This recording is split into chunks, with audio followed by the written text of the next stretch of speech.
আমার দিদিমণিকে দিয়ে বলো ওগুলো আমি তার কাছে গচ্ছিত রাখলাম। দিদিমণির কাছে? নিধিদা, এর মর্ম কেউ না বুঝলেও তোমার দিদিমণি হয়তো বুঝবে। এগুলো হয়তো কোনোদিন ছাপার অক্ষরে প্রকাশ পাবে না, তবু ওগুলো অনাদরে ফেলে দিতে পারলাম না নিধিদা, কারণ ওর মধ্যে আছে আমার অনেক চিন্তা ভাবনা, স্বপ্ন সাধনা, আমার বহু বছরের পরমায়ু। নিধিদা, আগে ওগুলো একবার আমার কাছে দাও তো।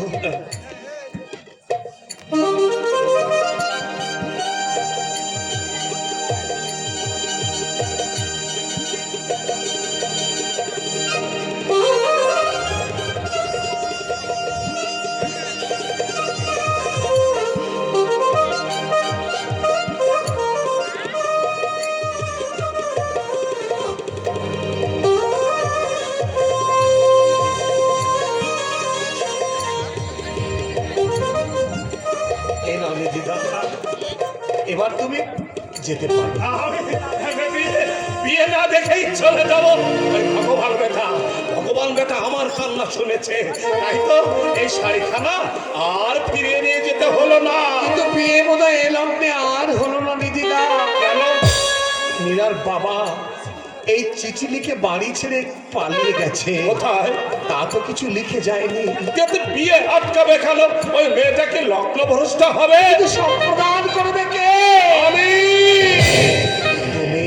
আমি তোর বোমাস্টের জাত গোত্রে মিল আছে, ধম্মসূত্রে ধম্মের ভাই হয়ে আমি বোনকে সম্প্রদান করবো।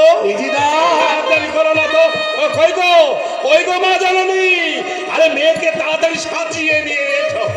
এই দেখো তো আমার মুখের দিকে হা করে তাকিয়ে দেখছো কে? শিখিয়েছ শিখি চলেছ আমার সঙ্গে চলেছ। তাই তো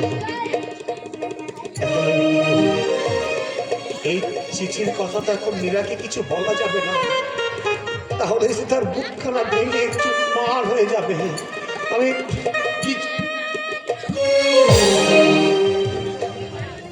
কি দেখছো অমন করে?